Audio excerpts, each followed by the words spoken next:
Hey, everybody, welcome back. It is the SCB Steelers Podcast presented by Deck Roofing Incorporated of South Florida.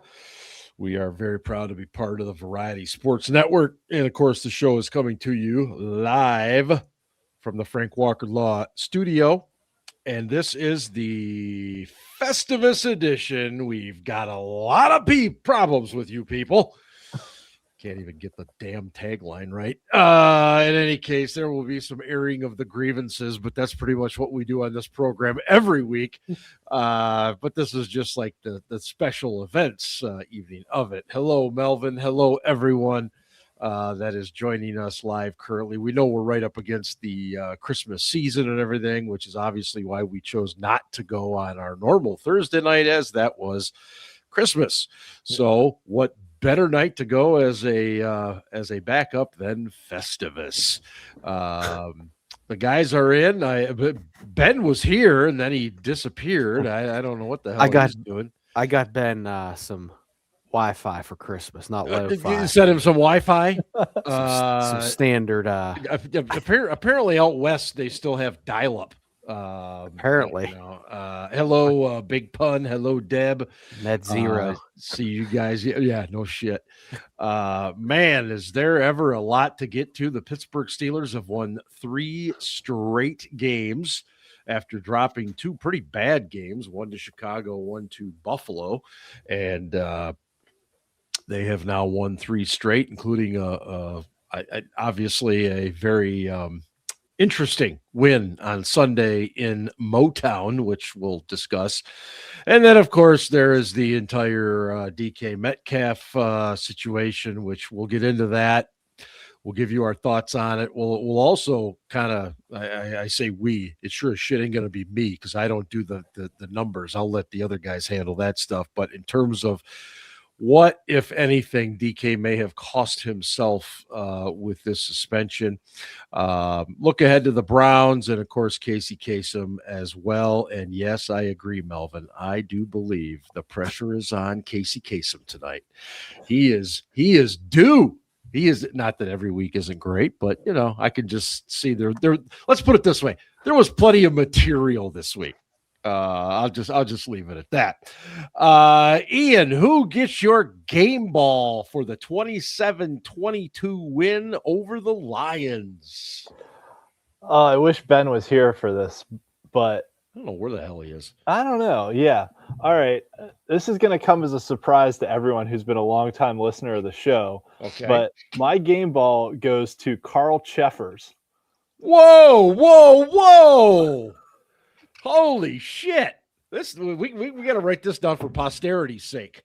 Go ahead. Listen. All right. Carl Cheffers was the referee, and everybody on the show knows how I feel about referees. Exactly. But not only did he have to navigate the whole thing at the end of the game, but he also had to figure out the end of the first half, which the end of the game overshadowed the Kenneth Gainwell catch at the end of the first half. But they ruled that an incomplete pass on the field. They did. And then they had to go to replay assist or whatever it was to say, no, that ball never hit the ground. The whistle never blew. So that's a catch. He was never touched by a defender. So that's a touchdown. And yeah, so they had to navigate that. There was a couple other, challenging things that happened during the game with some, close calls, but really the end of both halves, and I'm not a fan of officials, but credit where it's due. And yes, both calls went in the Steelers' favor. But also, if you look at the rest of the game, right,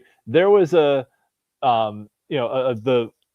pass interference call on Darnell Washington that took away a touchdown. Yeah. That was essentially the exact same play as the pass interference call that took away the first one at any rate. Yeah. That took the away one on Tesla, yeah. Tesla, yeah. Whatever it is. Yeah. And then the second one, I mean, it was pretty clearly offensive pass interference. I mean, St. Brown Ramsey was just standing there. St. Brown ran right into him and then extended his arms. And yes, Ramsey sold it very well. Maybe he has a career in WWE after he's done in the NFL. But, if you're going to call it on Washington, you have to call it on Tesla. Yes. It's same kind of play.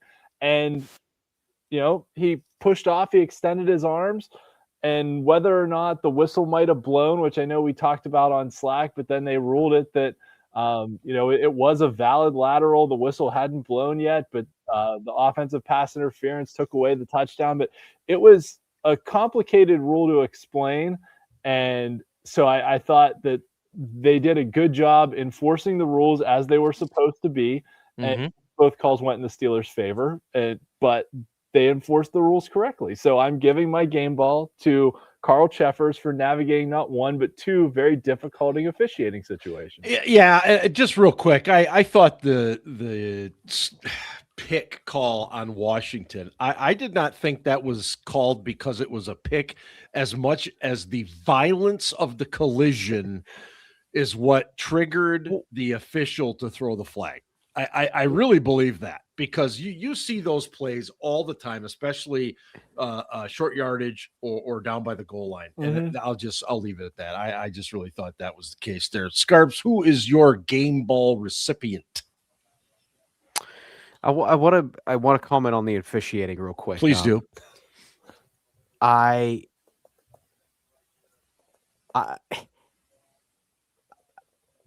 thought all of the pass interference calls were fair. The problem I have with it is that, as you said, teams do this stuff every week. So if you're the Lions fans, and I'd be pissed off if I was a Lions fan, and sure. And if they would have scored at the end there, I would have been pissed off as a Steelers fan. So, like, they do that stuff all the time, though. So there's inconsistencies. Yeah. I'm going to give my game ball, and I want to say this. Rodgers deserves one. The two running backs do, Warren and Gainwell. I'm going to give my game ball to Mike Tomlin, because ever since the fire Tomlin chance happened, this team has written the ship.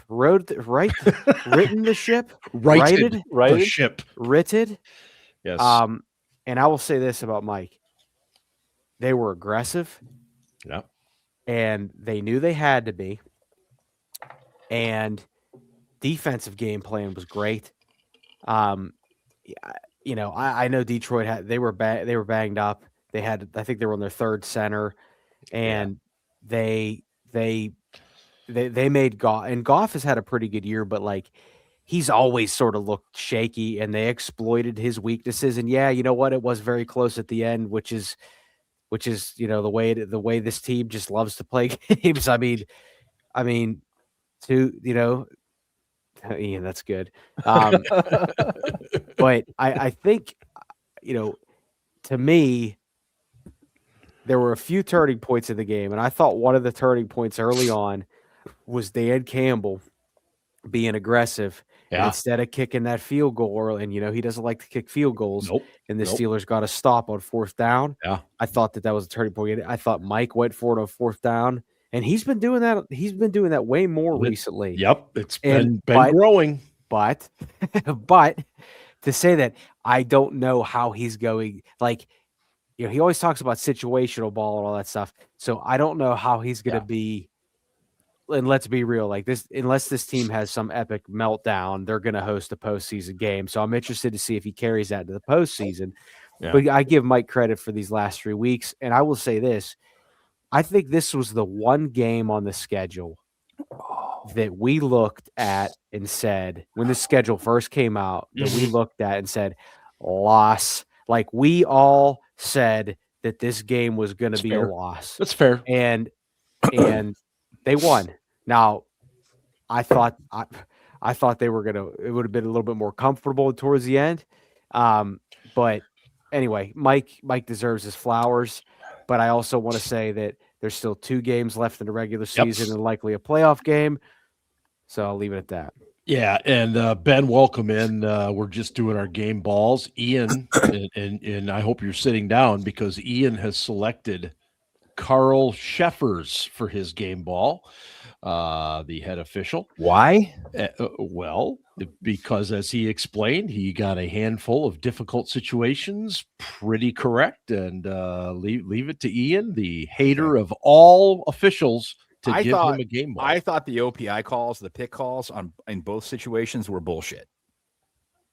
I was they enforced them. They enforced them. But they enforced them equally. They did enforce them equally. Yes. I also thought the OPI on DK at the line of scrimmage was also bullshit. I'm like, they're hand fighting. It's within 5 yards. That was the DB's got his hands on him. Yeah, totally. He's got his hands on the DB. What the fuck? Yeah, totally agree. Although apparently I read someplace this week that the Sheffers crew has 30% of all the OPI calls in the NFL this year. Yes, Nick Faribault tweeted that. Yeah, Nick put that out there. And Scarps went with Tomlin for his game ball, and so your game ball goes to. Well, I mean, you really could go Jalen Warren or Kenny fucking G. Yep. But I'm going to go with Kenny fucking G this week. I think the running back room heard that Detroit had the best running backs in the league, and they were like, "Oh yeah, hold my beer." Yeah, because both those guys poured up. There were little things that Rodgers did to sell the safety on going to the other side, for sure, when Warren was running, that helped him. I mean, Kenny G having the presence of mind to not only catch that ball but get up and run into the end zone. Yeah. Holy shit. I mean, that for me, I was like, oh my God. Okay, we're going to win this. It's just a question of when and what it's going to take. And that last 3 minutes of the game. Oh my God. I was like, just fucking make the call. I'll hand out my game ball, and then I will get to that. I'm going to go with two guys here, Dylan Cook and Spencer Anderson on the left side of the line. Yeah. Both obviously we know the Cook story. Spencer Anderson, according to numerous things I read and was told this week, that he's been banged up. So he was, as most guys are, they're less than 100%. But both of the Jalen Warren TD runs were over that left side. And I thought those guys did a very respectable job all evening. Yeah, there were some pressures at times, and there were some areas that I'm sure they'll get cleaned up. But I thought those guys did a great job for really starting next to each other for the first time. That's not easy this time of year. As far as I do want to go back to something Melvin said, because he pointed this out during the game as well. The Steelers were very sloppy on the drive that Chris Boswell eventually missed the field goal. They had two different situations where players went out of bounds and stopped the clock. And I have to believe that was a talking point yesterday during a lot of the film stuff for Mike Tomlin. And it's good, as we've said on this show millions of times, when you can learn and win at the same time. Outstanding. Because who knows how much time I'd have to go back and watch the tape and really look at it. But I thought that was a really, really good point. Do we want to jump into the DK Metcalf stuff, or did you have another point there, Ian? Yeah, I want to follow up on Ryan's game ball. I have a kind of question. So Ryan mentioned, Tomlin was much more aggressive in this game than he had been. It was kind of a trend breaker, right? So just asking the question, do you guys think Tomlin was more aggressive because he knew Dan Campbell was going to be aggressive and go for it on fourth downs? Like, do you think it was kind of I know this guy's going to push the envelope and not kick field goals, so I have to be more aggressive to try and maximize my drives also? Maybe there's something that went into that, some of that went into those decisions, but I think he's been more aggressive the last couple of weeks where he's going for it on fourth down, couple or 3 weeks. Yeah, I think that's a great question. I think he believes more in his offense at this point. And Rodgers will stop every time on fourth down and go, let's go. Yeah. He'll do that on 4th and 30. Let's go. Yeah. Yeah, and I mean they're 11 of 18 this year on fourth down, but they're 6 of 6 in the last 3 games. I'm gonna have to go. I'm have to do some research here. to see when's the last time they went for it that many times, or maybe this isn't some anomaly. Or I want to say this though. I think he was going to be aggressive no matter what, because I truly think he thought that the Lions were going to do much better on offense. Yeah. And That's a good point. And which is totally fair. And I don't know, again, they had some backup linemen. And I also don't think necessarily that he thought our offense was going to do that great. Detroit's, let's just be real. Their defense has been decimated by injuries. They have a cut, like Hutchinson is still really good, but I thought that he probably thought that Detroit was going to come out really fired up. They were still in the playoff hunt. They were at home. And I really do think that the Steelers played one of the best games they have all season. And I also want to say this too. And this is why I don't want to be like Cousin Eddie, be like, if that cat just had 9 lives, it used them all. but that Kenneth Gainwell play, I mean, if you ran that play 100 times, 99 times that ball lands short, and Alex Anzalone's still like, I didn't do anything. But like that was just such like a weird play. And then, Goff, Goff not getting the ball out quickly. And then Gibbs, that was just like Gibbs. And so credit our defense, but also and the guy that actually had success and they stopped was Montgomery. Like Montgomery's the only one that had the decent success. So I think Mike was going to be aggressive no matter what. And it just happened that his defense played better and his offense played better too. But I think he went into that game probably thinking, and I always say this, Todd Haley used to always ask Mike, how many points are we going to have to score this week, Mike? How many points are we going to have to score? I bet you if Arthur Smith went in there and said, Mike, how many points do we have to score this week? Tomlin probably would have said 35. Yeah. And they only had to score 29. So I wouldn't have disagreed. Speaking of the fourth down calls, how many of those have been the Steel City shove, I wonder? A handful, but real quickly, I just want to make the point that last week the defense played much better against Miami. And granted, it's Miami, but still, they played much better against Miami because they were rested. And Mike seeing that probably motivated him to try and keep the offense out on the field to sustain drives for as long as they possibly could. Yeah. That, and they kept converting 3rd and 10, 3rd and 11, 3rd and 10. On that same drive where Kenny G scored, there were 3 3rd and longs they converted. And it's like you get to a certain point where you just start to believe in that unit, and you're like, yeah, fuck it, let it ride, Dan brings up a good point about the interior defensive line, but Dan, we only have so many game balls. And those guys were good in so much as they stopped Gibbs very well. But the thing they did even better, in my opinion, was there was interior pressure on Goff. Yes. And I'm sitting there across from this guy who just made the point about the interior defensive line. And we're both yelling, fuck you, Ryan Gosling. Remember the Titans sucked. Ryan Kennedy Gosling.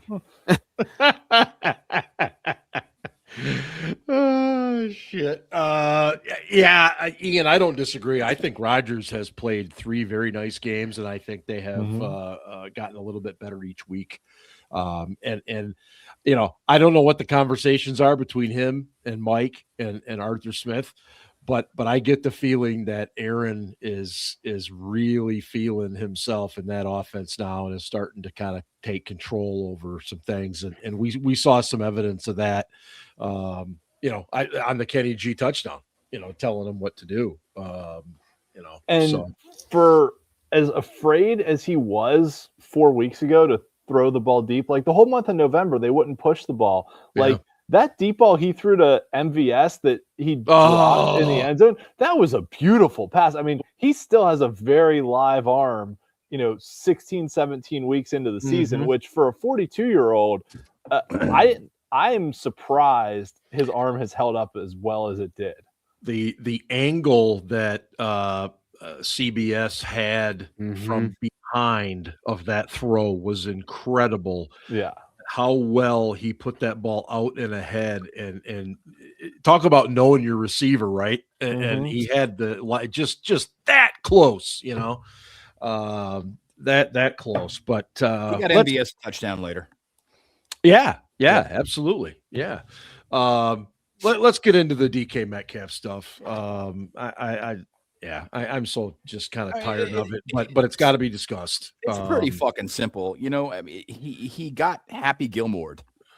He did. I mean, the guy was. That's a great way of putting it. The guy was yelling, "Jackass, you suck!" Yep. Look, I'm not going to rehash everybody knows what it is. But I think what might be interesting, guys, is perhaps the financial aspect of this. All I'm going to say is this: DK should have never gone over there. I think all four of us agree on that. Yep. And as soon as he went over there, nothing good can happen at that point. Mm-hmm. Nothing good can happen. And as we saw, nothing good did happen. And from that point, now he's got a 2-game suspension. It was upheld by the league a short time ago. And so we will not have him for Cleveland or for the finale against Baltimore, which makes hopefully Baltimore losing Saturday night against Green Bay even more important, in my opinion. But the bottom line here is this was just unnecessary all the way around. Totally unnecessary. And I've got thoughts on fans, but I'll save that till later. So, Ian, what is the potential economic impact to DK here? Yeah, so I mean, the number 45 million got thrown around a bit. Avoided guarantees, which looking at his contract and what information is publicly available, and credit to Ben who did a lot of the research here, but I read it and basically agree with his conclusions that he had 25 million guaranteed next year, and that basically it's still part of his contract. It's just no longer guaranteed. So like if they would cut him or trade him or whatever, it's not guaranteed money, but it's still in his contract that he can get it paid. And then there was another 20 million in 2027 that was guaranteed for injury, which that can also void, but if he didn't get injured, that wouldn't have been guaranteed anyways. So yes, there's somewhere between 25 to 45 million, however you want to slice it, that he's no longer guaranteed to get, but that doesn't mean he's not going to get that money. It doesn't mean the Steelers cannot pay him that. If he's still on the roster, it's part of his contract and they have to pay him that money. Yeah. It's if they were to cut him, then they wouldn't have to pay him that. So if they cut bait after the season and we're like, go ahead on your merry way, we're going to let you walk and sign somewhere, and that would be a huge mistake. Because not only would you not get a comp pick or anything for it or anything for him in return, you'd lose your best receiver and all that other stuff. So yes, his guaranteed money is no longer guaranteed, but it's still part of his contract. So they still have to pay it to him if he's on the roster. So, that's kind of as easy as I can put it. So he's essentially costing himself 2 game checks, right? He cost himself $550,000 plus whatever he's going to spend in legal expenses defending himself from this fucking asshole fan. Mm-hmm. I mean, it was a really costly mistake, man. Yeah, no question. Yeah. I tend to think that the video of the guy taunting him and then throwing his arms up in the air in victory, celebrating, and then looking back at the crowd and going, "That was the goal! That was the goal!" is going to work against him in court. Agreed. And that any jury is going to go, "Dude, yeah, you're a fucking asshole." Yeah, he shouldn't have done that, but you weren't injured and whatever. He ripped your shirt. I mean, here's $20. That's the award we're giving you. Yeah. If I were DK, I would spend money to make sure that guy never sees a fucking dime. But I'm not DK, and Did I hear correctly that the NFL and the Lions are choosing not to discipline this guy? Correct. That's a little surprising to me. I mean, given there's a history, given the actions he portrayed, as Ben just pointed out, I'm surprised he's not at least being like end of the season. The guy has a track record. It isn't just the one game, right? That's like exactly he's what done this shit before. But so okay, I'm gonna be devil's advocate here because a track record of what? Being a dick, harassing players. Yeah. Okay, and getting reported. It wasn't just DK that reported him. Some other players did too, or another player rather. And now I can't remember who it was. Okay, but yeah. So DK has reported him before. What DK did was stupid because he. Yeah, doubly stupid, in my opinion, because he knew what the guy was trying to get him to do. So let me be clear. The fan is a jagoff. Okay, I totally get that, right? Yep. I'm not defending him, and honestly, I hope he doesn't get a dime. Okay, right. But I'm saying that like what is he guilty of? Because I have not seen any video. I'm all about facts, right? Mm-hmm. And like facts. He clearly was trying to antagonize. He was trying to taunt. I did not hear any hate speech. I've seen several different videos. That's not to say he didn't. That's not to say he didn't say something. But that's not to say. But like. Why would DK have reacted that way if he didn't say something? I have no idea. But if we're talking about a past history, maybe. And you know what? Maybe DK was like, "Fuck this guy." You know what? I'm going to end this right here and right now. And if the guy said what DK is accusing him of saying, right? I'm not going to sit here and tell DK how to react to that. Right. But I have to say actions have consequences. For sure. He made the decision to go over and engage with this guy. Again, total jagoff. Yep. My point, and I'll pose this question to all three of you. What if somebody came to your job and said, your mother is a whore? It is whore. So what would you do? Okay. It is, and this is another thing. It is totally different. Like what happens inside a stadium is not the same thing as what happens. So to your point, Ben, I'm not a football player. If someone came to my job was like, your mom's a whore, yeah, there would be a fight, right? Like I would defend myself. I'd defend my family. There wouldn't be. I would be like, where does this guy live? You know? But like no, if I wouldn't. It's some random guy at your work. Like this isn't this like it's just it's not an apples to apples comparison. And again, I'm not supporting the fan and I'm not supporting DK. I just like there's so many fans who are just like, oh yeah, this guy absolutely had hate speech. When Myles fucking Garrett accused Mason Rudolph of using a racial slur, and every Steelers fan was like, no, he's full of shit. But because DK reacted the way he did, we automatically assume that something was said. Right. Mm-hmm. And that's a fair point, dude, because we don't know what was said. I just want the facts, man. That's all I care about. We're never going to know. And we're never going to know. Just keep saying it doesn't matter what I said. It doesn't matter what I said. And that to me was the most damning part of it all. That his first statement to the Detroit Free Press, and the guy was probably hammered when they interviewed him. You look at his quotes, he's like, "Oh, say it was the Detroit Lions #1 fan who got DK to do this, right?" And then he finally gave up his name, and he's like, "Oh, what I said doesn't matter. It's on video." Like, if you say what the words I say don't matter, you said some pretty bad fucking words. Like, I would agree. Yeah, but again, I mean, it's a First Amendment case now, right, for the NFL. Yeah. So they're looking at it from that standpoint. I still would bounce that guy, 100%.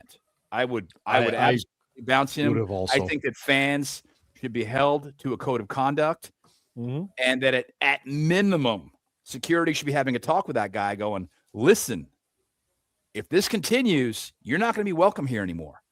You know, yeah. I mean, we could, and I'll make this quick, but we could be here all day talking about a fan code of conduct, right? I mean, I've been going to games for years, man. Like we joke about this, but like I saw some horror stories in Three River Stadium bathrooms when I was, Oh my gosh. standing Dude, next, yes. So did I. So gross. standing next So to did I. standing next to my parents, and like my parents never sheltered me. It is what it is, and maybe that explains a lot about me right now. But the bottom line is, and I'm going to keep going back to this. It's all about optics, and Yeah. we don't know if this fan said anything to him, but we do know that DK walked over and had multiple chances to not walk over. Yeah. But he did. Yep. And this is what happened. And the NFL, all it cares about optics. And everyone was like, well, what about Lamar Jackson? He shoved somebody. Please go back and look at the video. It was a scoring play, and the fan engaged with him first. And Lamar pushed him. And you're on mute, Ben. But anyway, again, I don't want the fan to get a dime. I think the fan's a jag-off. I think the fan should probably take a season off. But the league always is looking. The league is always looking for examples. How can we make someone an example? How can we? And DK Metcalf, unfortunately, is the example that they want to set. You're not allowed to assault fans. You're not allowed to take swings at fans. You're not allowed to do it. One of the things. Ryan, quick question. Yeah, Since you've been like down on the sidelines, I've talked a lot. Yeah, I got you, bro.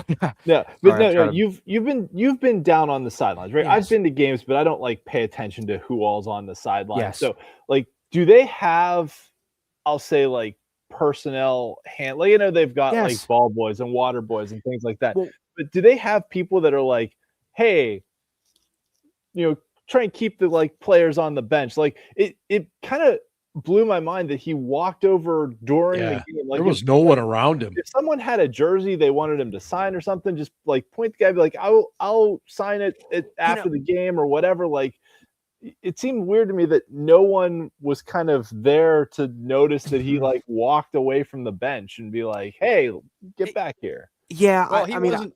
He was the fan was behind the bench, right? Right. Yeah. It wasn't like I've seen a lot of people that thought the guy was in the end zone. I'm like, no. He was right behind the bench, chirping away the whole game long. And for home games, there's usually more people on the Steelers side. Yes, but for road games, there's still personnel there now. And I said this to you guys. I was on the sidelines, home and away games, 70, 80 games in my career. I never heard a fan scream hate speech. Okay. That doesn't mean it wasn't said. Right. I just never heard it. And especially for road games, several times a player or coach would say, Ryan, please tell that person to shut the fuck up. And I would go alert security. Now, it kind of depended on, is it just like, and that's just like, what is security's job? Is security's job to make sure a fan doesn't run on the field, or is it security's job to monitor what they say? Because I think that's absurd. Like, as long as somebody's not saying like anything like horribly graphic or like hate speech or whatever. But yeah, there used to be like the Steelers had team security personnel that I absolutely would go to and be like, hey, this, and honestly, we played in Nashville, and I can't remember if it was a Monday night game or whatever, but this fucking lady was saying some of the nastiest shit I've ever heard in my life. And I mean, she was the classic Karen, same haircut. Oh, geez. But she was nasty, man. Like, so just, and I remember it was a coach that came over to me and was like, Ryan, that's fucking ridiculous. I was like, you're right. And I went over and I told our team security guy, and he went and talked to their security, and literally the lady was escorted out. And it never was caught on camera or whatever. Yeah. But like, so for fans saying like, oh, our players are protected, that's bullshit. Like, players are protected. I just think in this instance, I think if anybody saw DK, they were probably like, oh, he knows that person, or he's doing this. Right. And they didn't think anything of it. Right. But when you look from the fan angle, which you can't hear any slur, hate speech. Right. He's just kind of like there's nobody around him. It's like he was on the exercise bike or fucking grabbing one of those the muscle things that like hammer your, you know what I mean? So you like that, like get the kinks out or whatever.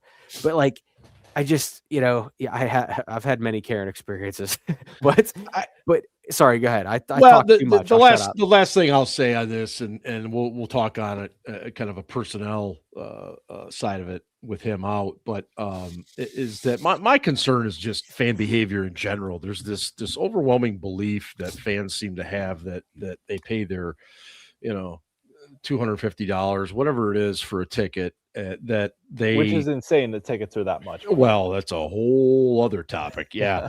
That they can just say whatever they want. Now, I'm all about free speech, 100%, but I also believe there is a certain level of decorum that comes. You want to yell at a guy, tell him he sucks, go for it. You want to boo the player, that's fine. But man, when you start getting personal and attacking a guy for things that have nothing to do with football, his abilities, anything like that, you start going after his personal life and stuff like that. That's what drives me fucking nuts. Because you're right. We talked about it. Anybody in my line of work, somebody walking in and doing that, they're going to be escorted out. I mean, you just can't. So I struggle with that part of it. That said, from the personnel side of it, do we think they're going to try to add an Alan Lazard? No, I don't think they will. I think they're going to go with what they got. What does that do for them? I don't think it does anything other than give Rodgers one other guy to say, hey, I got familiarity with him. I think they're going to roll with what they got. They'll stay with a lot of heavy, use those tight ends. Hey, we make a lot of jokes about Scotty Miller, but man, that dude came in and balled. Scotty made two big third down catches? Yes. Yeah. I think this probably means Roman Wilson gets a helmet. So, hey, kid. And Adam Thielen has a couple of real big that catches. Dude, like his whole job seems to be get open on third down. Yeah. That's it. That's his job description. Thielen can't run away from anyone anymore, but he's savvy enough to find the hole in the zone. He's like late career Hines Ward. He's savvy enough to know where the hole in the zone is going to be and just sit there and fall down and get the first down. Yes. Good analogy. For sure. Yeah. But for a team, like we haven't had a slot receiver that can do that in so long, I'm fine with having that kind of guy. The one thing I'll say about Lazard or something like that is not only is it DK not available for these next two games, but if Calvin Austin's hamstring is shot, like it might be, if Austin's also gone, that's two wide receivers that you're down. So maybe you do bring in Lazard to the practice squad or something like that, just to have another body in case you get another injury like this week going into you're without DK for 2 weeks. You're probably without Austin for 2 weeks at least. Mm-hmm. So you might just need more bodies there, right? Well, the other thing too, guys, wouldn't surprise me. Punt returner. They going to bring Williams back? And didn't he get signed by somebody? He may have. He did. Did he? Shit. Sean Williams got signed. The other thing too, Cincinnati, I think, right? Yeah. Great. I don't know if it was Cincy. I thought it was somebody better. I thought it was Tampa Bay. Maybe I'm stupid. I don't know. Either way, they got to have a plan there. Sorry, I'll go after. It is Cincinnati. Yeah. Okay. No, I that's what I was getting at is just, who's going to fit into those open spots there that are created here now. And clearly there's a really nice level of confidence based on the way we ran the ball, which I think what you want to do, Cleveland's defense, but is not going to roll over, as we know. I think if we get up on Cleveland, they might pack it in and say to hell with it. But I don't expect this to be easy, but we'll talk about that later on. Just one quick point. Final thing for the DK Metcalf. Oh, sure. For Big Pun. Yeah. I agree. Like I don't know what the alternative is. I don't know how you can, do you put up a wanted poster so the fan doesn't enter? Do you assign a security guard for every single fan that enters the stadium to make sure they're on their best behavior? Well, it's sorry, go ahead, Mark. Well, what it is I've looked into this too. It's not so much that they're going to put up wanted posters and have facial recognition or all that shit. Basically, what it is they do. They have that. Well, you're right. There are, yeah. My point. Trust me, I know. Yeah, my point is just this. It's the fact that you're banned from going to these stadiums, and if you do it, the punishment there is no in between. It's like, okay, now you're done. Yeah, jail time, that kind of stuff. So I think that's more of the deterrent. They have software that not only does facial recognition, it tracks people as they walk along. Yeah. So if somebody is suspicious, security knows where the fuck he is and can go find him pretty easily as he walks through the field of view of various cameras. Yeah, no, I agree with what Pun's asking. I totally do. I just think it's they hammer. I'm just telling you, it wouldn't be as difficult as we think it is. Well, they've been doing it at the Super Bowl now for years, and they do it in every major stadium. Moda Center here locally has got it. Yeah, any place that could be a terrorist target, if they didn't have it, they'd be morons because it's not that expensive. Yeah. You know, it costs them $50,000-$60,000, maybe $100 for a big stadium like the Steelers have, but it doesn't cost them that much, and they can ensure that they're at least prepared to identify those people and go, that guy, he's on a watch list, whatever. Yeah. That guy that just came in with the name Seymour Butts, get him out of here. And you know what? That's the whole point. He got his 15 minutes of fame. Yeah. DK needs to know better. And if DK just stayed put and didn't walk over, then this wouldn't happen. We wouldn't be talking about it. Him not being here for 2 games impacts the team. Yes. Calvin Austin got a bad hamstring. Roman Wilson has been in the doghouse. I know Mike gave him some credit today, talked about it. But, and this is what I keep thinking about, when we get down to the wire here, IP Freely is a good one. IP Daily too. IP Daily. I just peed. They went. So, is Adam Thielen and MVS going to scare anyone? I mean, not anymore. That's what I'm saying. We're using all our fucking bullets here, and now DK's not going to be around for 2 games, and him and Rodgers aren't always on the same page. Nope. So what is going to Dick Trickle's funny as hell. So they're not going to be. So what's their chemistry going to be like in that playoff opener if we get there? If Calvin Austin's out for a couple weeks, who's going to play? And then getting back to this, can we not have Kenny G and Warren on these kickoffs? Because if Kenny G gets a concussion or some shit, I'm going to fucking lose my mind because you got to start protecting these dudes. Can you put, back in the day, Ike Taylor returned kicks. That's right. He returned on for a touchdown. That's right. So can we find a guy and then because you're right about the return game. Now Calvin Austin isn't the punt returner. So we need to sort of figure out that division of labor. But this goes back to DK. It's not just a decision. It's not just a decision that impacts him, it impacts the team. And I know we're going to talk about this and everyone's going to call me a hater, but as you are, fair enough. But it's not like our wide receiver room was just loaded with talent to begin with. No, I mean, DK is probably the only guy in our wide receiver room that another team would absolutely want to have. Mm-hmm. Well, the one nice thing about having MVS is that it still gives you somewhat of a deep threat. I mean, I'm not saying he's DK by any stretch of the imagination, but at least you have that because if I'm Cleveland, if I'm Baltimore these next 2 weeks, I mean, am I really worried about anybody trying to get deep on me? No. I'm not. I'm putting 10 guys in the box and playing press coverage and Yep, absolutely. Speaking of Gainwell and Warren, going back to and Ian, you brought this up in the chat, and I think Melvin had brought it up last week. Yes, Melvin did. About Jaylen Warren pressing a little bit, in the prior couple of games, and What changed for you watching him on Sunday?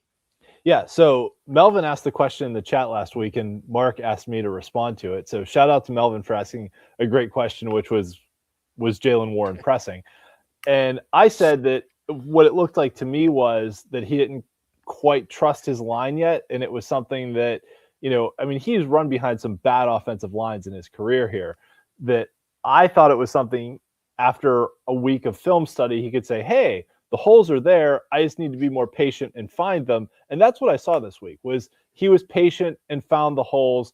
And I think I don't want to say I was right about it, but like, we know these guys do film study. We know they watch game tape, right? So if we all saw it as amateurs watching it on tape, I got to believe the professionals saw it too. And we're like, oh, the holes are there for him to run through. And like Ben mentioned earlier, Aaron Rodgers did some really good things outside the run to also sell some things, right? Like, I don't know if he quite did like the Ben Roethlisberger, like actual pass fake to the outside, but like the one long touchdown that Warren had, he did kind of sell a bubble screen to DK a little bit that held the safety on the far hash and he couldn't get over. Right. Because the second touchdown that Warren broke, I'm sitting here watching it at home, and I'm like, okay, he's through the line. Here comes the safety, and then the safety never came. I was like, where's the safety at? Yeah. And I even said that to my kids. I was like, where was the safety on that play? And just totally horrible angle. And then they showed the replay, and the safety took a bad angle to begin with. Yeah. And then Warren also just has that breakaway speed, that explosiveness too. So you're right in the chat, folks. Jamie, you're right. Najee never hit the hole like Warren did. Never had the breakaway home run hitting speed, and that was always the difference. And Gainwell has it too. That if Gainwell gets out in space, he's very elusive in space. And I'm also going to give some props to Connor Hayward too. He was the lead blocker on both of those, and I'm not going to sit here and pretend like he was, Whitman back in the day blowing people up as he went through the line, but he got blocks in both cases, got in the way of people, and allowed Warren to get through, and that's all you can ask for. And Warren did the rest of the work, and I would also, I'd be remiss if I did not say that the Lions were dealing with second, third team guys in their secondary, which might explain some of the poor angles and stuff as well. But hey, this is the NFL. Nobody's apologizing for who's back there. I mean, you take what you get. At this point in the season, it's a war of attrition, right? It always has been. It's you play with who you got, and if you're out there on the field, Mike Tomlin always says, next man up. Like if you're out there on the field, you're expected to make a play. Yeah, damn right. Big pun. I'm going to go with no. I do not want to see Caleb Johnson back on kickoffs.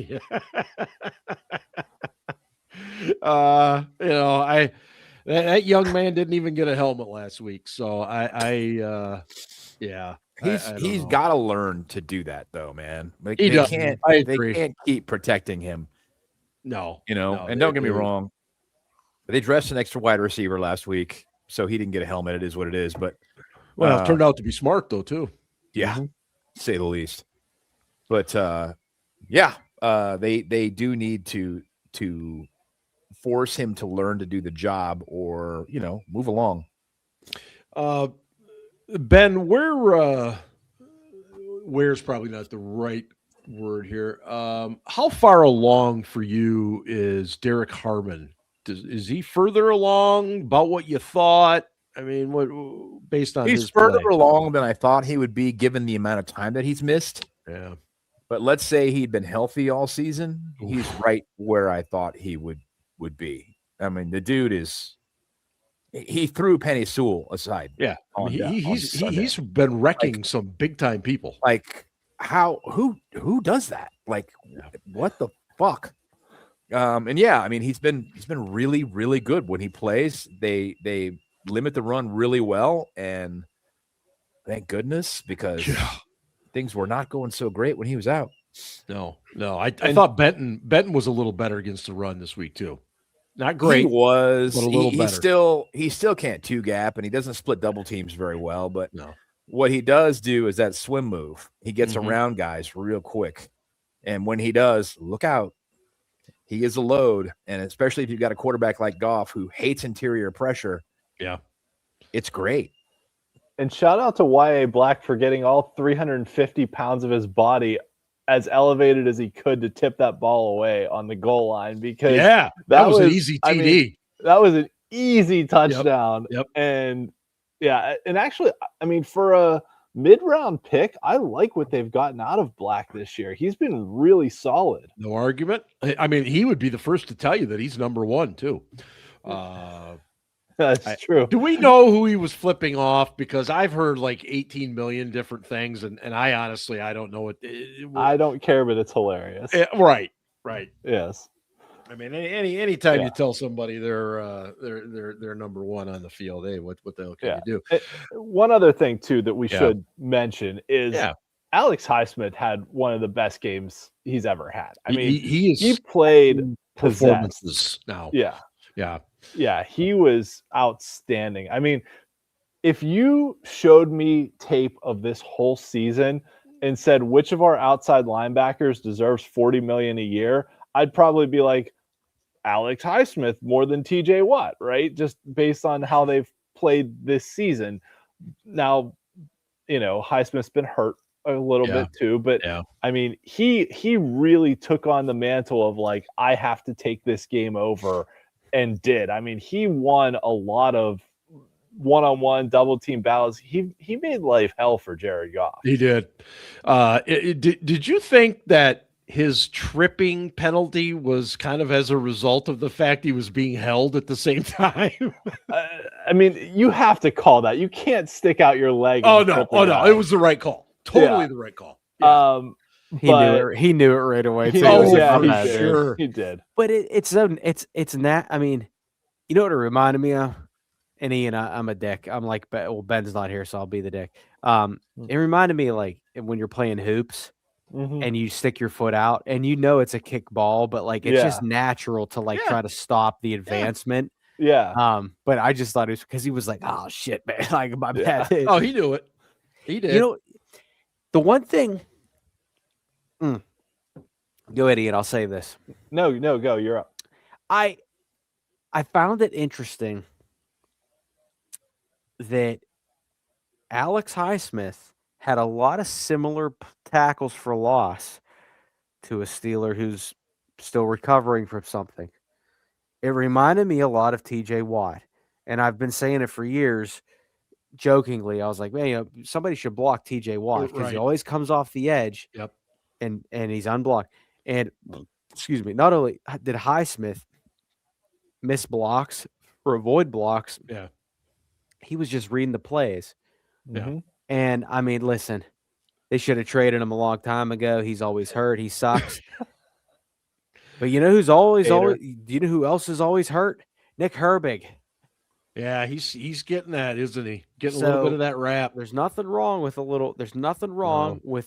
with some depth at that position. I mean Sawyer was okay. He was okay. Melvin, that's a good point. I think Sawyer was okay, but again, it's good to have depth. But again, like Detroit's defense or offensive line had a couple guys injured. Yep. Context is important here. Context is important. So, but also too, again, can they rise to this week's challenge? Emotions are a big part of emotions are a very big part of this. And each week is a new challenge. So for sure. Yeah. But a guy who had a pretty decent game is JPJ. Yeah. I don't think he got a flag, did he? No, he didn't. Although, the one thing, speaking of the secondary, that does worry me a little bit. Actually, if Chuck Clark could catch, he probably would have had 3 or 4 picks in that game. My God. how many balls did we drop the other day? Yeah, I mean, he had those Ike Taylor hands going. Yeah. Although, actually, Ike caught a few balls, too. Ike had a couple interceptions. Ike actually had a run of like 3 straight games against the Seahawks where he had an interception. One of them was the Super Bowl, but it was kind of weird that it was like he doesn't pick the ball up except against Seattle. Right. At any rate. The one thing that worried me was that touchdown to Khalif Raymond, because they ran a shallow cross against Asante Samuel and he just couldn't keep up. Yeah. And I'm like, ooh, if other teams are going to see that, right? And they're going to be like, oh, let's take our fastest receiver, catch them in man coverage, and they're not going to be able to catch us to the end zone. Yeah. So that was one play that worried me a little bit in that game, that I was like, ooh, that's just a bad matchup when you get that guy in a foot race. But JPJ played fine. I mean, got a little dinged up during the game, but it happens. And it does. Yeah. What did Tomlin say today about Eccles injury wise? I'm not sure. I missed it. I don't know either. Yeah, I'm just curious because he left the game on Sunday with a groin. Scarps, what did Tomlin say about Eccles today, injury wise? He said he didn't have enough information to diagnose, but we'll let practice participation be our guide. Yeah, leave a light on you for up him. For that. Yeah. I just want to say this, and I'm not as sold on Joey Porter Jr. as others are. I'm not saying that I said he had a nice game. I'm not saying and I joked on here that he stinks a couple weeks ago. I didn't mean that. I'm not as sold on him as others are. And this is a common thing right now that everyone is on the Steelers nuts right now. Everyone is on Tomlin's nuts. Yep. There are no set of nuts where the Steelers fans aren't on right now. You know what I mean? It's just like flies on shit. What about D's nuts? CD Lamb's nuts. They doesn't mean that he's not playing well. I'm not saying. I need a little bit more. I need a little bit more, not from him right now, but over the course, because he's still grabby. He does it all the time. Yeah. Sometimes he gets flagged. Sometimes he doesn't. I'm not sold on him yet. That's fair. I still think he's a decent player. I think he's a good draft pick. That's true, Melvin. Yeah. That's true, Melvin. Excellent point. That's a life skill right there. But yeah, so yeah. I'll say this, and I think you were kind of going there, Ryan. Look, we all want our Steelers to win. We didn't want this season to go down the tubes 3 weeks ago when it could have, and we're all glad that we are where we are. There's no doubt about it. But I still think all this doesn't matter unless we win in the postseason. And that's just me. That's just what I feel like. I don't care if we go in on a 5-6 game winning streak here. If we don't win in the postseason, then it doesn't matter to me. And go ahead. I can go last, Steve. It's fine. It's not. You have to win the regular season to even get to the postseason to have a chance to win there, right? You always. Yeah. Oh yeah. My philosophy is you always want to be in the dance.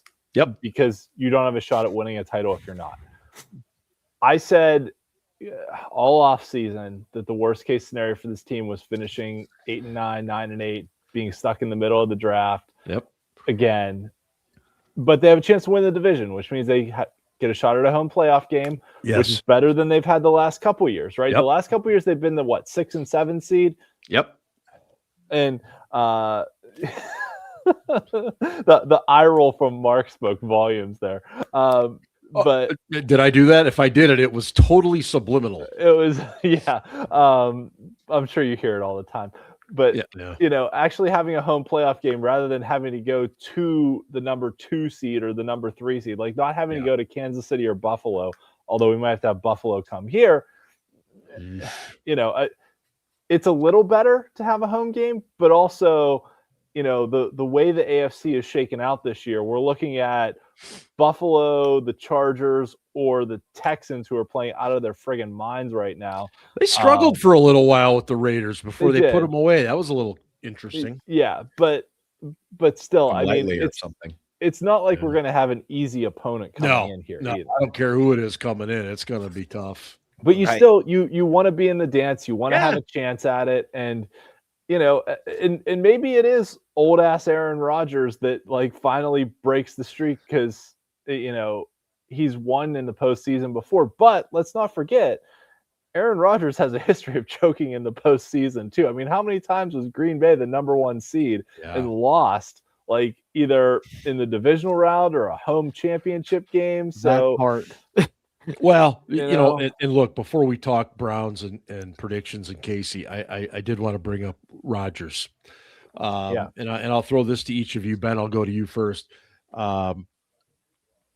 Has Rodgers met, exceeded, or gone below your expectations going back to when you first found out we signed him?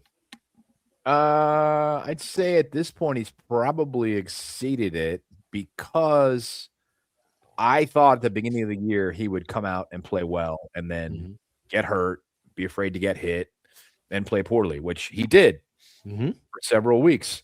True. About 6. And then all of a sudden, he seems to have found his mojo, and he's playing pretty well. So he looks a lot more comfortable right now. So it's weird. It's a weird trajectory, right? Where you're doing this and you come down and you're doing this again. Yeah. And you want to be peaking now. You don't want to peak in friggin' October. No. Right? So I'd say he's exceeded them a little bit. I mean, we saw that play, the smart heads up play to Kenny fucking G for that touchdown. He tells him to move into the slot, run a post, and he says, no, go all the way out, run a go. Go out all the way, run a go. And he's yelling it so the defense can hear it. And it still fucking worked. That was the part to me that I was like, all right. Well, I mean, if I may, Jamie, I had them as a wild card. I did not have them winning the West. Oh fuck, Jamie got receipts. Yes, touche on your receipts, sir. Speaking of receipts, Scarps had both the Broncos and the Panthers in the playoffs this year, and he's looking pretty good on those. Yeah, I said Broncos were gonna win the division, and the Chiefs would make the playoffs or lose. Okay, everybody knows. All right, I said I'd give him his flowers. Ben had the Steelers 10-7, but losing in the wild card. Me and Steel Dad had him 8-9, and Ian had them at 8-1. Ben reminds us every fucking day in the chat. It is fucking Festivus. 4, 5 times. It is Festivus, and we have the airing of the grievances. I gave you your fucking credit, so leave me alone. I'm just saying. Kudos the to three you, of sir. you. Actually, I'm not saying. I am stating this in front of our audience. The 3 of you are a bunch of fucking haters, and I told you that at the time, and you didn't want to hear it. Well, it ain't. Well, never mind. Ian, I want to give that question to you and Scarps too. As far as Rodgers exceeding, meeting, or falling below what you kind of had in mind. I was pretty harsh when they signed Rodgers. I said that I was not at all excited about him being a Steeler, and one of my main concerns was the fact that he routinely threw his players under the bus in the national media. But he stayed off of Pat McAfee. He really, I mean, for the most part, he said a couple things in the press about like guys not doing the right thing. But even when he does, like, there was one time he was like, "Oh, Jonnu did the wrong thing there," but he's a professional. I'm sure he's torn up about it. Like he knows he messed up, and like he'll fix it, right? Like he it's not like what he did to Mike Williams, where he was like, Mike, he's like, I expected him to run there, and he was over there, and I threw the ball where he was supposed to be. Like when he did that with Williams and the Jets last year, like that was the end of it for those two. Last year or 2 years ago? That was last year, because then the Jets cut Williams and he signed here and didn't do. You caught the touchdown pass, and that was one it. Touchdown, and then that was it. That was the end. Yeah. MBS this week said that Rodgers seems to have evolved into a softer player in so much as he still yells, he still holds guys accountable, but he's less of a dick. He's a kinder, gentler guy. He's a kinder, gentler dick. And he's like, maybe he got married and that helped. I don't know. Well, he's different. Yeah. Scarps, what So do you think about just Rodgers? to summarize, go ahead. I'll say, he's exceeded my expectations. Even on the field, I really didn't think he would be this good this late in the year. Like, I was worried, and I said this on the show, and I'll take, I'll wear it, that, I said, hey, he,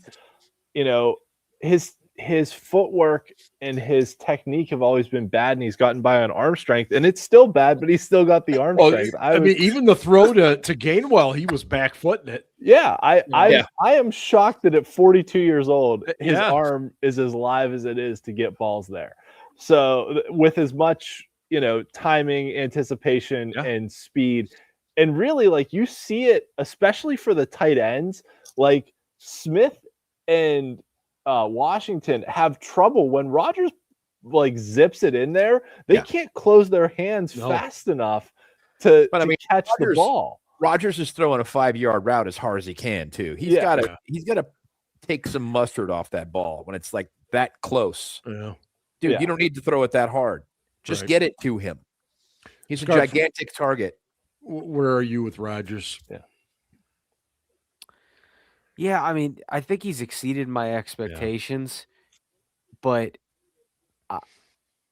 I'm still hung up on the intended air yards and completed air yards. Yeah. I believe he's last in the league. His adjusted net yards per attempt is climbing, which is good, but it's at 6.5, and he's a career 7.21, and that includes the years with the shitty Jets. But like when he was in Green Bay, I mean, he was consistently averaging 7 and above. The thing to me about Rodgers is what we haven't had, and the only example that we have before him is Ben. And I don't think it's fair to compare Ben to him or him to Ben. I think they're both great in their own regard, but you watch some of those mic'd up moments, and he's telling Kenny G, go out to the boundary and run a go. And I mean, I don't know how the fucking defense doesn't hear that, but you hear these mic'd up moments, you're like, what the fuck? How did they not stop this? But like, I think Tomlin finally feels comfortable again, where he has a quarterback that he can trust and he knows. And now, again, this is all fucking fine and dandy right now because they're winning. Yep. But Ian, he made that Jonnu Smith comment when they were losing. Yep. So as much as everyone's in a good frame of mind right now, can they keep that going? But also, and I'm gonna keep saying this, he's 11-10 career in the postseason. Yeah. And how many games has Rodgers? Well, not him. How many games has a Rodgers-led team lost that they probably were supposed to win? Numerous. He fits in so well here, and it's true. No, you're not wrong. And again, so like, and I said this on, and everybody's gonna call me a hater. I even set up sipping the Kool-Aid a little bit this week, but I have some hesitations. I have some reservations. Reservations, table for two. But the point is, he's exceeded my expectations. But he's exceeded my expectations. But we're at the point right now where, because they haven't won a playoff game for so long, it is playoff win or bust. Right. And if they would have won a 1 or 2 playoff games in between this season, I would be like, you know what? Fuck it. Let's see what happens. Yeah. No, but I don't feel that way now. They're going to get a home playoff game. And how do you not win? And I know it's not going to be an easy one, but figure it out. Yeah. Yeah. I want to get to the grievances part, and what I'm going to allow each of you to do. is have a Steelers related grievance or just an NFL league wide in general grievance, if you would like. Does anyone have something off the top of their head that they would like to grieve at this current time? Well, I already talked about the three of you being dickheads. Okay, so Ben's done. Think about that because Saab, and welcome to the show, Saab. Yeah. And we kind of sporadically talk about this a little bit. Rodgers coming back. Look, if Rodgers stays healthy and finishes, doing what he's doing right now, I wouldn't be surprised if he's back. I'm not saying he will be. I just can see a scenario where he does come back. I think if he does come back, I think they probably wait until after the draft to kind of figure it out. Yeah. Right. Yeah. Because right now, what was looking last year like was going to be a really good quarterback class, at least half of them might stay in school, and doesn't look like a great quarterback class this year. And we're going to be picking in the middle of the draft anyways, regardless of what happens, middle to tail end. I mean, maybe we go on a run in the playoffs, whatever. Yeah. But so the chances of us trading up and landing a big name quarterback in the draft, whether it be the kid from Oregon or Mendoza, who are probably the top two, I think, right now. I don't know. Cliff and Dom have been like crushing it on draft stuff, and I haven't started really paying as much attention to it yet. But Dante Moore from Oregon. But I would say chances are we don't land either of those two because we're not going to be picking high enough, and there's enough teams with quarterback needs there. Right. So I wouldn't be shocked if they were like, hey, if Aaron wants to come back, we'll keep that window open, keep those conversations happening. There's also like Malik Willis's name got thrown out there. Jameis's name got thrown out there. I'd rather have Willis than Jameis at this point. And I think all of us on this show, when Malik Willis came out, said, like, we like his intangibles, but he needs like 3 years to sit on the bench and learn.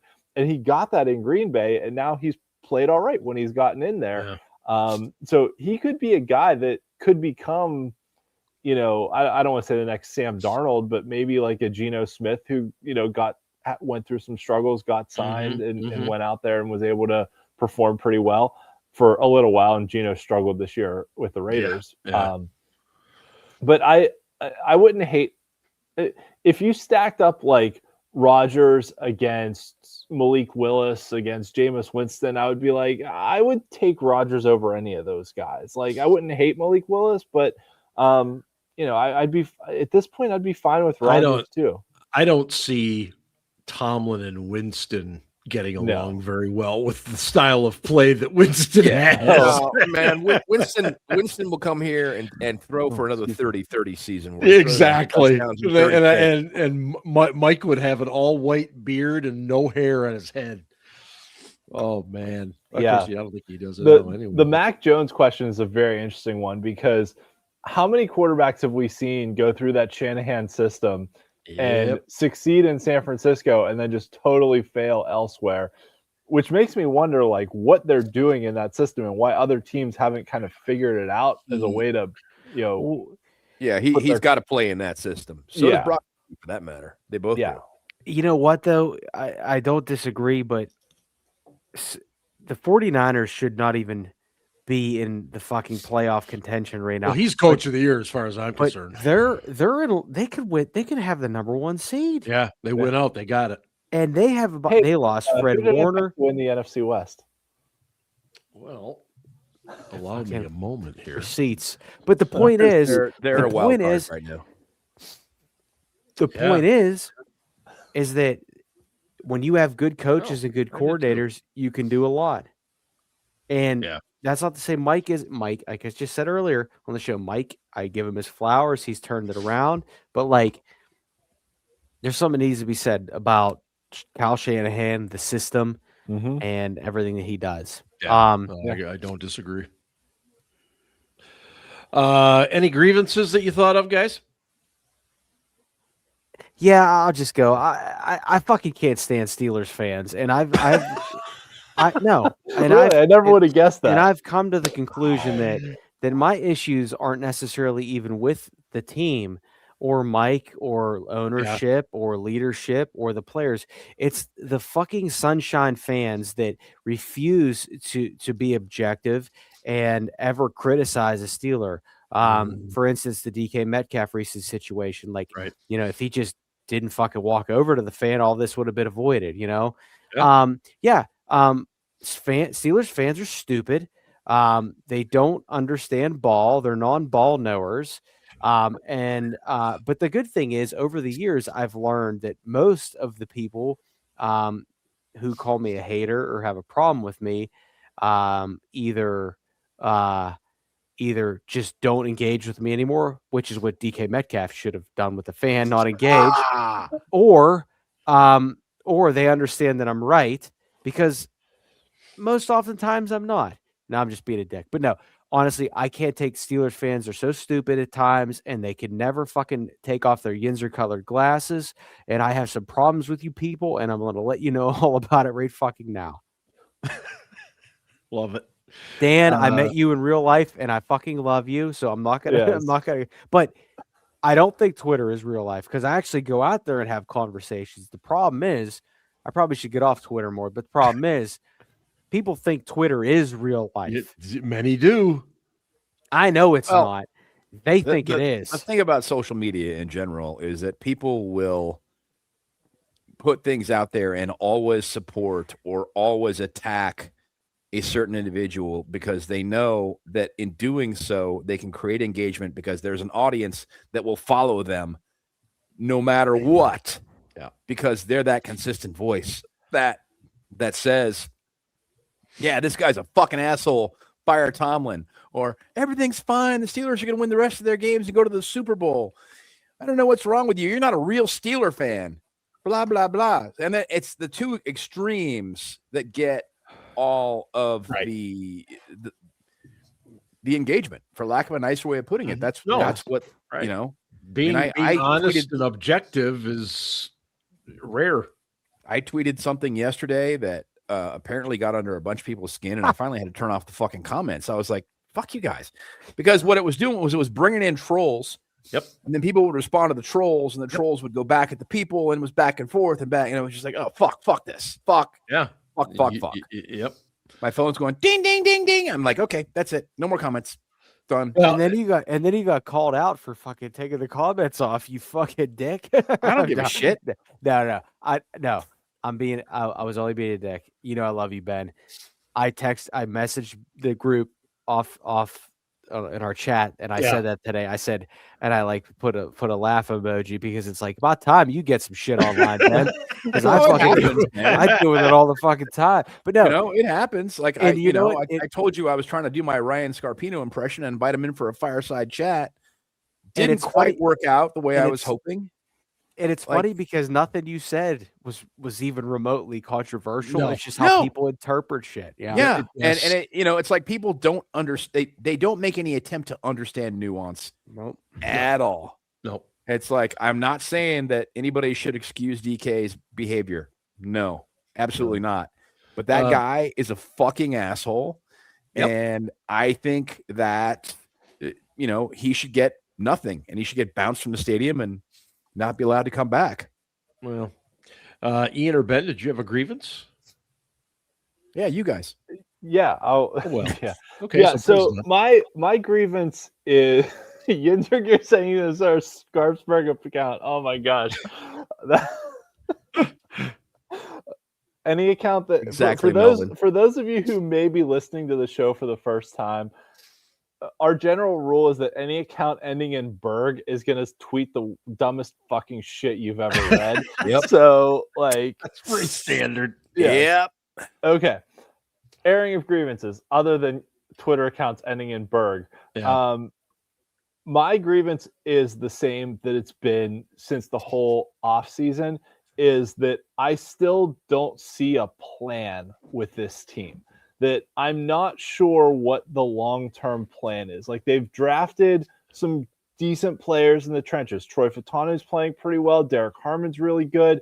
They've filled in some pieces, but okay, you traded for DK Metcalf as to be your number one wide receiver, but there's still a lot of patchwork happening, right? And this is a grievance that goes back to the offseason, right? Like, they're not going to fix this in the middle of the year, but it's still like, okay, you brought in Darius Slay, who didn't work out and was actually worse than James Pierre.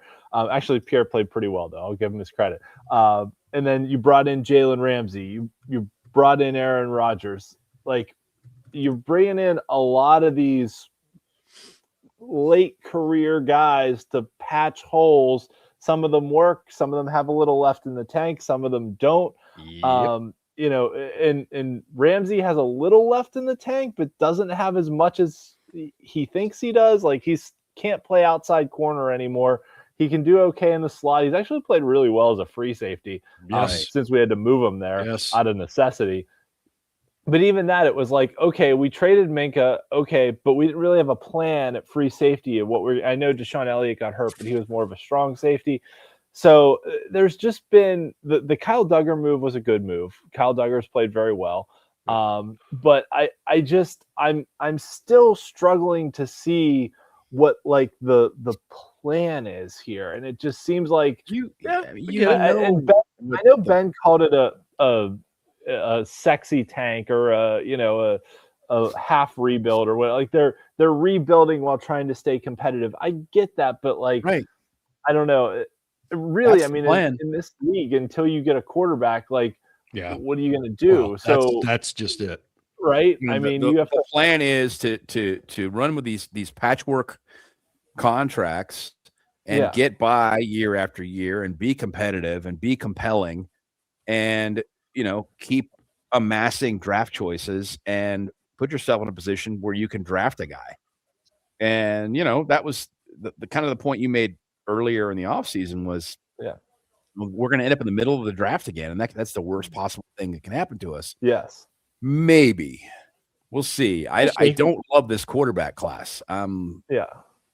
Well, honestly, like I mean, this is me not having studied the draft class yet, but like where I'm at right now is I would rather them pick a wide receiver or defensive back or I think wide that's where receiver they're or headed. defensive back than quarterback. Like I would love it if they took that linebacker from Texas Tech.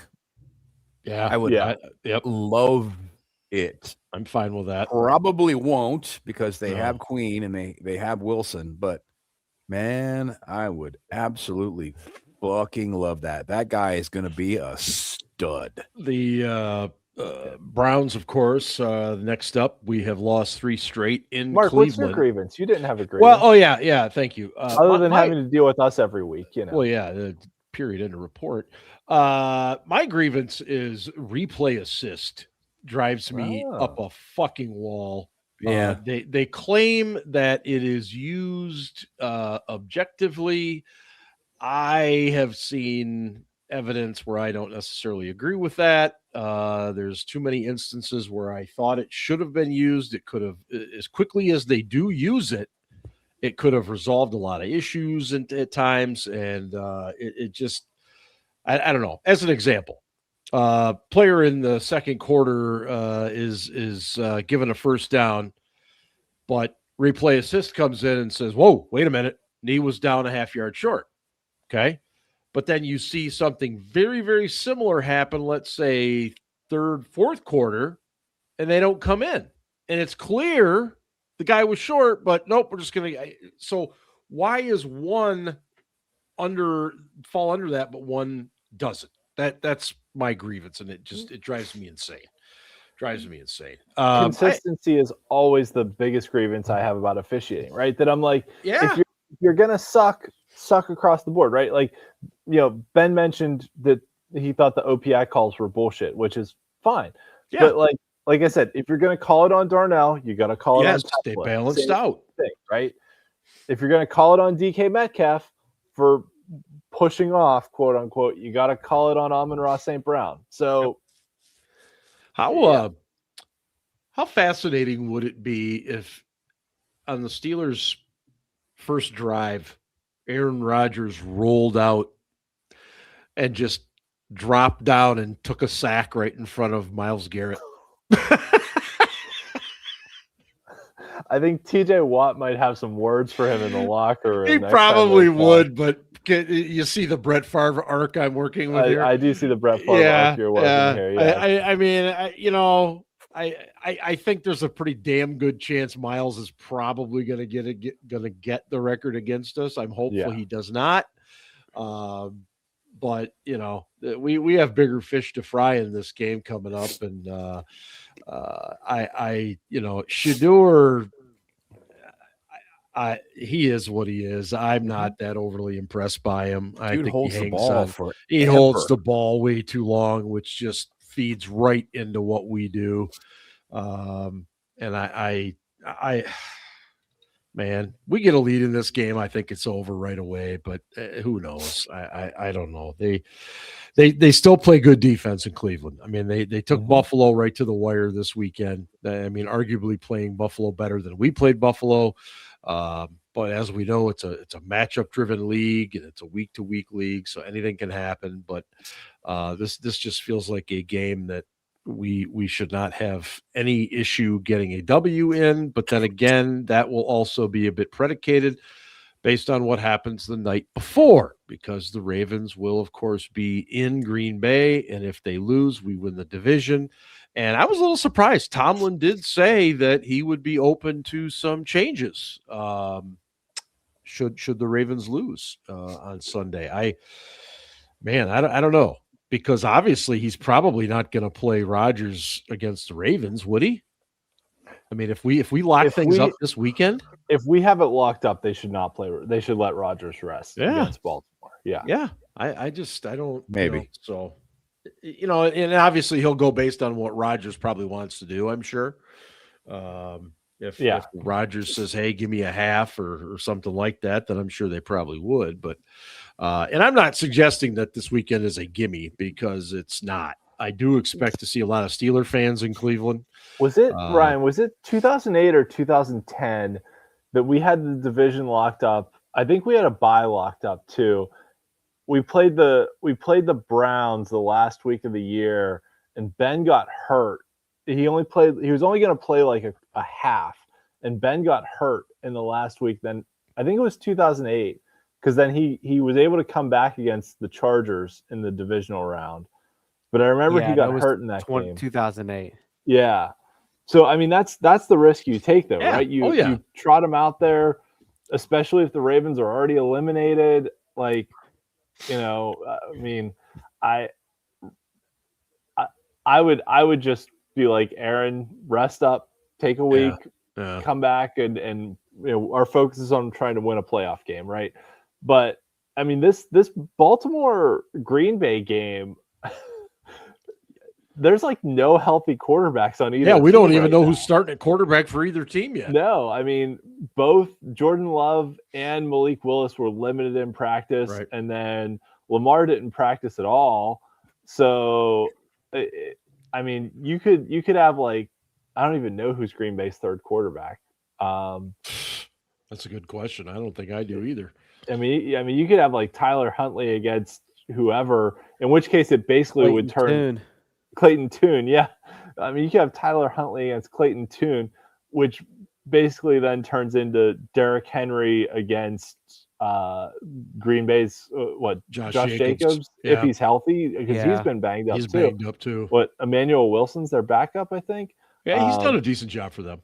Yeah, so I do think Green Bay's defense is better, but where Baltimore's always gotten themselves into trouble is when they forget that Derrick Henry plays on their team and stop giving him the ball. They did on the weekend. Yep. Yes, which is wonderful to see as Steelers fans. Yeah, I stunning, but like, hey, okay, keep going with it. Yeah.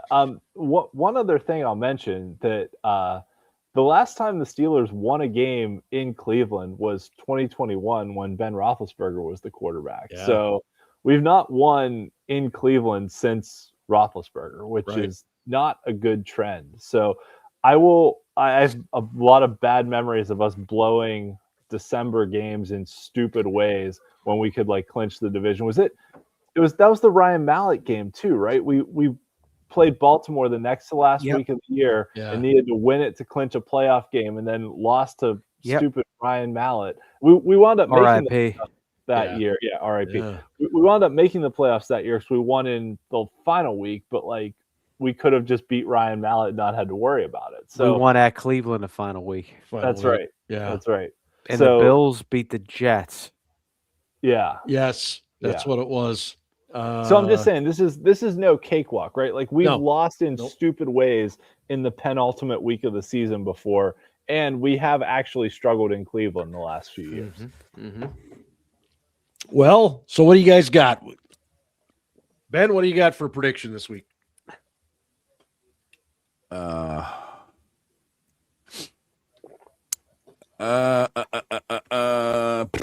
Steelers 24, Browns 16. 24-16. Very good, sir. Scarps, what do you got? I already told you what's going to happen, and I'm going to stick with it because this shit is WWE scripted. Oh, boy. And the Ravens will win Saturday night. All right. And the Cleveland Brownies will win on Sunday to force a Week 18 Sunday Night Football Ravens-Steelers matchup. I have the Browns 19-15. Which was a good year. I was there. 1915. I think my grandfather was born. Took a little trip. Ian, what do you got? Yeah, so I think I mentioned on Slack today that of all the Sunday games, the Steelers-Browns has the lowest over-under of the week at like 34.5. Wow. Which 1915 is 34, baby. You dog. Yeah. I think Myles Garrett's going to take this game personally, the chance to break TJ's sack record against the Steelers. Oh, yeah. I think, the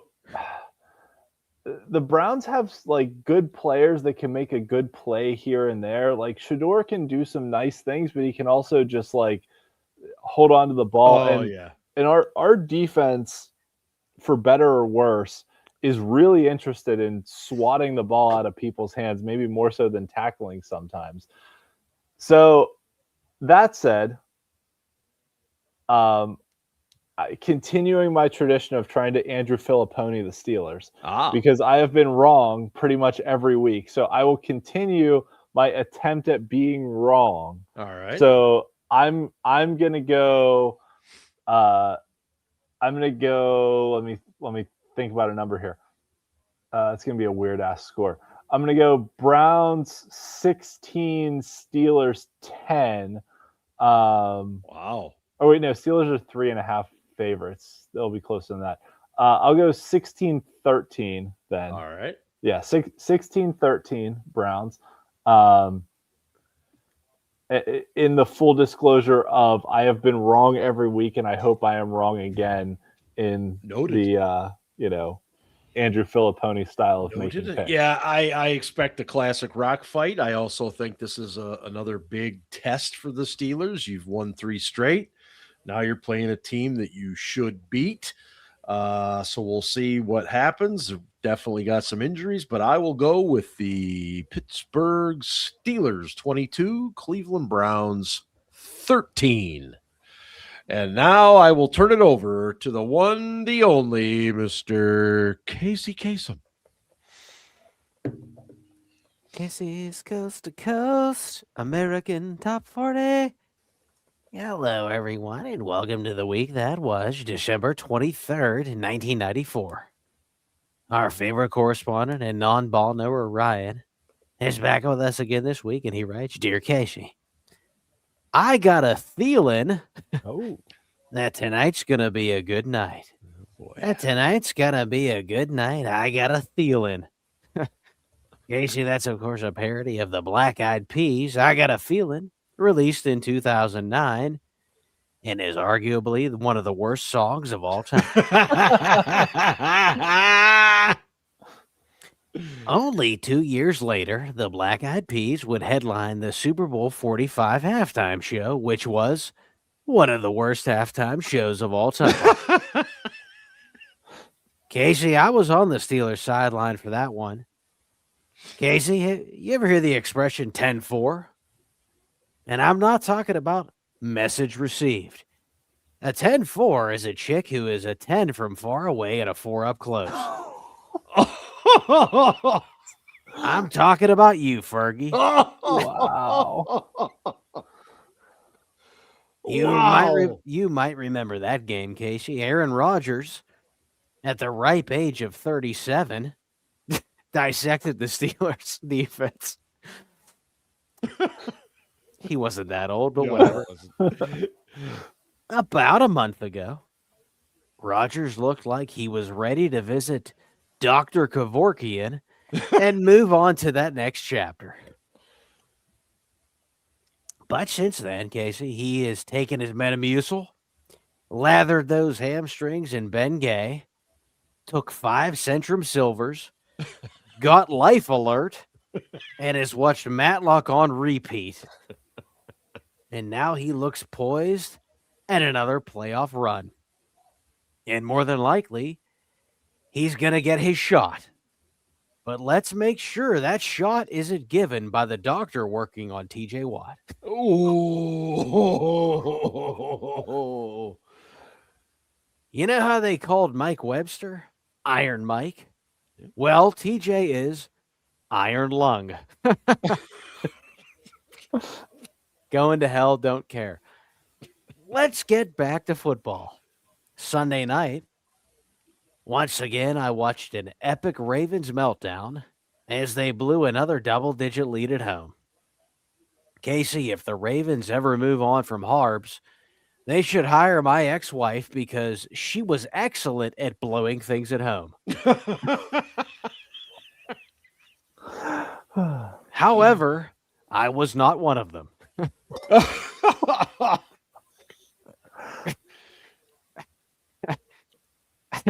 Fuck. Let's be real, Casey. This team should get a home playoff game, which begs the question, who do you want to face? Buffalo? Josh Allen legacy game incoming. Houston? I want no part of that defense. We have a problem. I don't know why I laugh at my own jokes. I think it's because I'm a fucking genius. Which leads me to the other Harbs, Mr. Khakis himself. Casey, who do you trust more or trust less? Mike Tomlin or Justin Herbert? Neither has won a playoff game since the 2022 season. Tomlin hasn't won a playoff game since the season Herbert was a true freshman at Oregon. I could picture a 4 overtime game where no one wants to win. Could a playoff game actually end in a tie, Casey? Let's find out. If it's Steelers-Chargers, Casey, I'm going to need you to hold my hand. All right, keep your feet on the ground and keep reaching for the stars and keep your radio tuned right where it is. At number 34 this week, here's Hootie and the Blowfish with Hold My Hand. Well done. Well done. Hootie. Gotta love some Hootie. Hey, thanks everybody. We've you've endured us for the last 1 hour and 38 minutes. Well done. Appreciate Ben hanging in there. He's not feeling great tonight. He's in the same spot I was last week. It's clearly going around, but thanks for joining us. And I hope everybody has a wonderful Christmas, and we'll be back again next Tuesday. With New Year's being on Thursday, the normal night. So we'll be back on another Tuesday. And again, make sure you check out the website, steelcityblitz.com. And we'd love it if you liked and subscribed and even became a member of the podcast. So for all these guys, I am signing off. And as always, go Steelers. Ravens suck. Really. Yeah, they do kind of suck this year. Kind of do. We've had some drinks.